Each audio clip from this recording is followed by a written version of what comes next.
Gracias, gracias al Dios Todopoderoso Jesús, mi Señor, mi Salvador y mi guía. Y como siempre inicio con la palabra de Dios. Salmos 107, 1 y 2. Den gracias al Señor porque Él es bueno. Su fiel amor perdura para siempre. Los ha rescatado el Señor, entonces hablen con libertad y cuenten a otros cómo Él lo ha rescatado de sus enemigos. Y este versículo, este salmo, me sirve de telón de fondo para recordar. Hoy es 29 de septiembre y el año 2004, hace 16 años, fue el atentado que hubo contra mi persona, aquel 29 de septiembre del 2004, donde 9 disparos se dirigieron a mí. Gracias a Dios, a la protección del Señor, siempre digo, ninguno logró darme y pasó toda una situación que evidentemente ya en otro momento daremos detalles y escribiremos y diremos, pero lo importante es que el Señor me protegió, que estoy vivo 16 años. Yo había renacido en el Señor porque precisamente en el mes de julio de ese año había recibido a Jesús como mi Señor y mi Salvador. Y digo, siempre lo expreso cada vez que doy testimonio de eso, que fue propósitos del Señor conmigo el protegerme de ese atentado para que yo continuara en su camino y pudiera seguir haciendo cosas que Él tiene para mí y para mi familia. Gracias a todas las personas que en ese momento, sobre todo mi comunidad de fe, el pastor Rafi Paz, la pastora Marisabel Palacio y toda la congregación que nos dio siempre un gran apoyo, a todos los amigos, especial a Julio Martínez Pozo, que fue, digamos, el compañero especial que siempre tuve en esos momentos donde tantas cosas estaban alrededor de nosotros por situaciones políticas que no vienen al caso, ¿verdad?, mencionar. Y gracias de nuevo a nuestro Señor, a mi esposa Zinaida y a toda mi familia que nos dio apoyo. Y hoy yo digo que tengo 2 cumpleaños. Cuando nací físicamente, el 7 de mayo del 61, y cuando nací en el Señor, el 30 de julio del 2004, que tuvo una segunda parte el 29 de septiembre también del 2004. Gracias a Dios por permitirme seguir en este mundo y sobre todo con tus propósitos. Sí, gracias, Padre, y gracias, Jesús. Ese día también, Eury, recuerdo que diste gracias a Dios por el tamaño que te dio. Dijiste, Dios, me diste este tamaño para protegerme. Bueno, el tamaño, y yo decía también, recuerda que sentí la mano de Dios bajarme, porque si yo no me hubiera bajado y pegado del timón, sí, a pesar del tamaño, me hubiera dado en la cabeza el disparo. Sí. Entonces también esa mano divina que me llevó en ese momento todo lo que aprendí, porque yo digo que hay como una especie de asuntos que es divino. Yo me entrené en Libia, me enseñaron cómo actuar frente a situaciones así, y en ese momento el Señor me trajo todo lo que aprendí en ese momento, ya cuando había dejado de ser comunista, pero así son las cosas del Señor. Es decir, que ese entrenamiento en Libia no fue para matar policías, sino para defenderte. Sí. Así es, exactamente, gracias. Y reitero, Julio, tú fuiste uno de los grandes apoyos en ese momento. Así porque fue momentos muy difíciles que vivimos en varias circunstancias. Esa fue una de ellas. Miren, el Consejo de Ministros en el día de ayer uno no quiere relajar porque ese fue un momento muy serio, pero coño, Eury, tú dices que fue el entrenamiento en Libia y el Señor que te salvó. No, al revés, primero el Señor y después el entrenamiento en Libia. Eury, eso se llama tiempo y espacio. Está bien, tú puedes decir lo que tú quieras, pero no, yo ahí, no, la ciencia, hermano. Pero está bien, perfecto. Eso fue una coincidencia de tiempo y espacio. ¿Qué Libia ni Libia? No, pues deja eso ahí. La mano de Dios también influye, Julio, para que tú no tengas el tiempo y el espacio equivocado.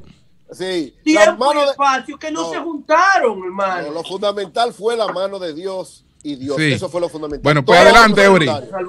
Y a la muchacha que le echaron ácido del diablo. Bueno, está bien. El Consejo de Ministros aprobó en el día de ayer. Coño, Dios mío. Adelante. El presupuesto del año 2021.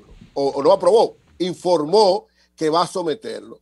Como decía Julio, sin muchos detalles.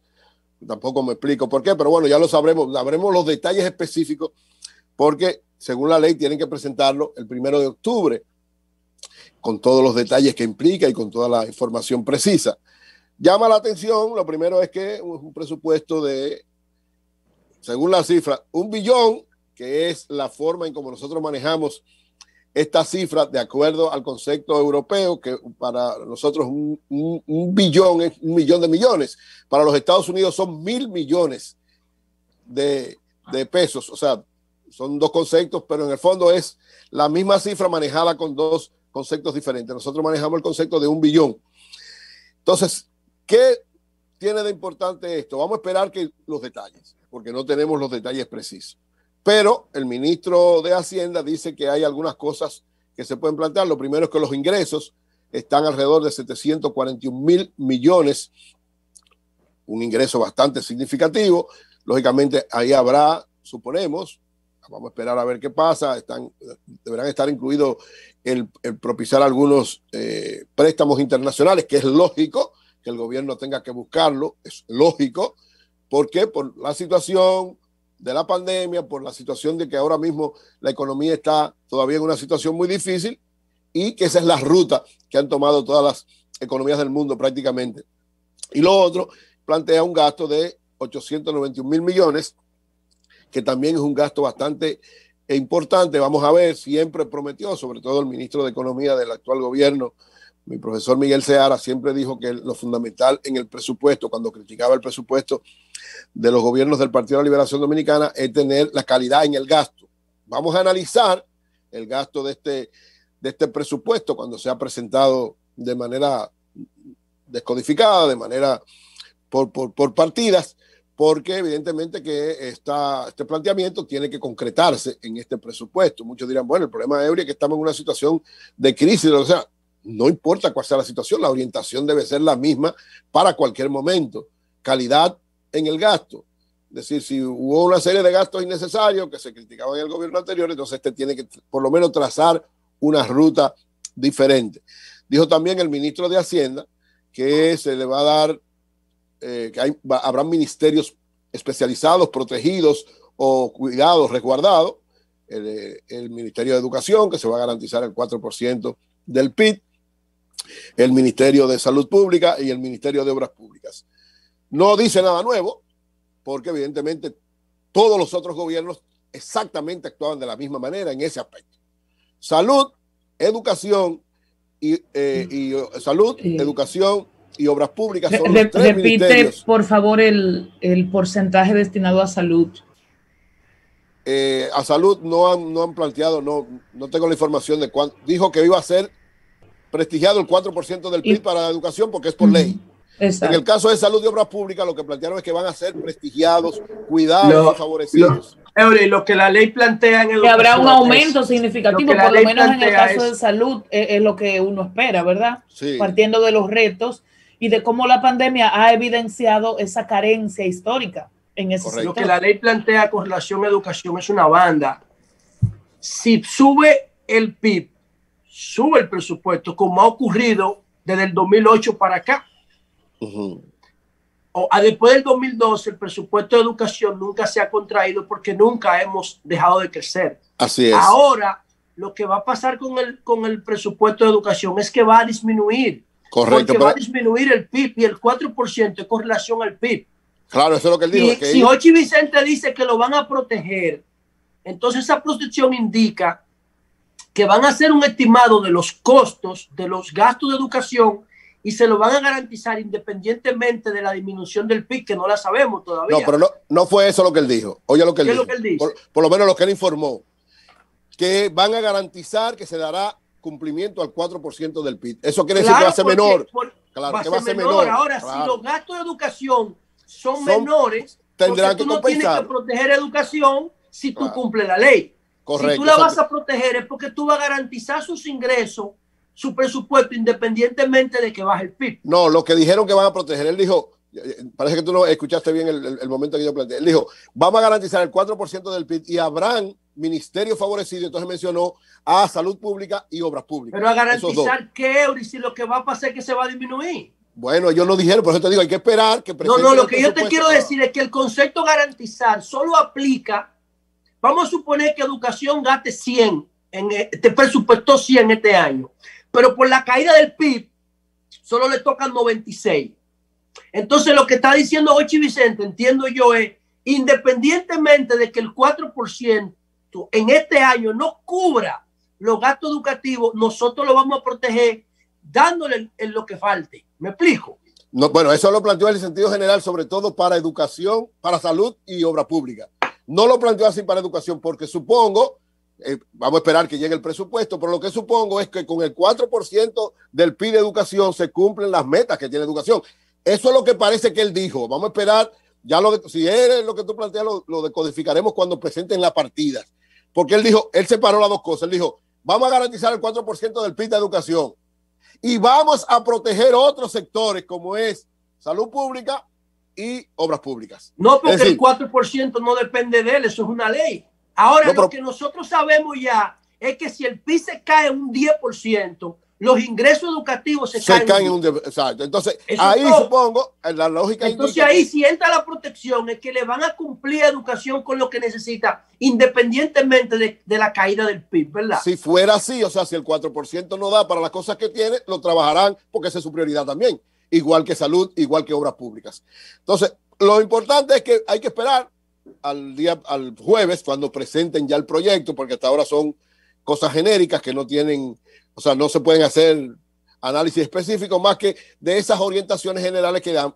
Lo importante es que cumplieron con la ley, o sea, el 1 de octubre hay que presentar el proyecto de presupuesto. Veremos a ver cuál es la característica de este presupuesto. Es un presupuesto sui generis, es un presupuesto muy especial en medio de una crisis económica como nunca habíamos tenido en los últimos tiempos, en medio de una pandemia que implica, como decía Nivelca, que salud debe ser uno de los sectores más prestigiados, salud y economía, todos los aspectos que tienen que ver con producción, aparte de educación, que lógicamente tiene una ley que establece un cuidado especial para ellos, pero los otros sectores tienen que ser compensados en función de la realidad de lo que estamos viviendo. Así que ya será a partir del próximo jueves, es decir, cuando presenten el jueves, que uno lo conozca, entonces veremos en concreto cómo será este presupuesto. Reitero que el gasto es bastante alto, que ojalá que la calidad del gasto se corresponda con el discurso que hasta ahora han tenido, sobre todo todos los consejeros económicos de Luis Abinader, cuando criticaban los pasados presupuestos. Pero ya eso lo veremos en concreto más adelante. Por otro lado, miren, las medidas que el Banco Central tomó con la facilidad de liquidez rápida, y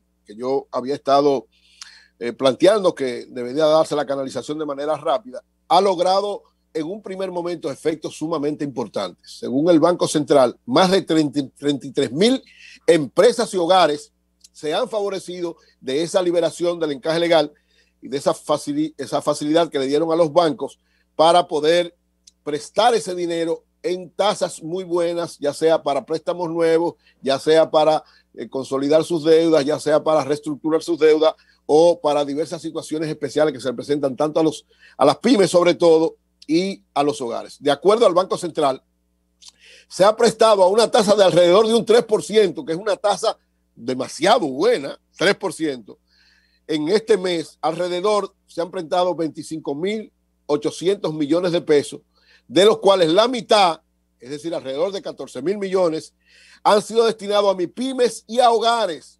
Y yo creo que eso es una muy buena medida, sobre todo para poder pasar esta situación tan crítica y sobre todo de cara a lo que viene, que es un momento donde va a haber un nivel de consumo interesante, que es el caso de los meses de noviembre y diciembre. Noviembre por Black Friday y diciembre por las Navidades. De acuerdo al Banco Central, que evidentemente está en la orientación correcta. O sea, ojalá que el presupuesto vaya en la orientación que la economía está manejando el Banco Central, en el sentido cual el Banco Central primero tiene un control de la cantidad de circulantes para evitar que se nos dispare la tasa de cambio. Ustedes se han dado cuenta que en los últimos tiempos la tasa de cambio está estable relativamente, o sea, muy poca variación. ¿Por qué?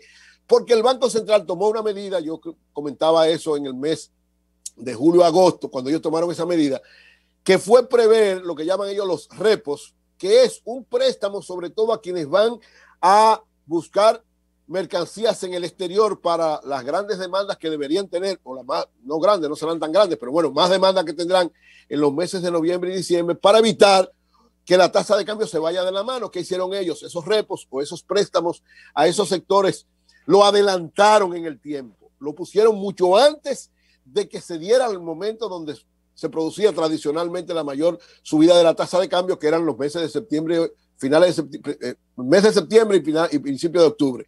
Y eso se dio en aquel momento donde hubo aquella situación que todos nos preocupamos por la tasa de cambio. Entonces, ustedes han visto que hasta ahora no ha habido mayor alteración. ¿Por qué? Porque se manejó correctamente el Banco Central.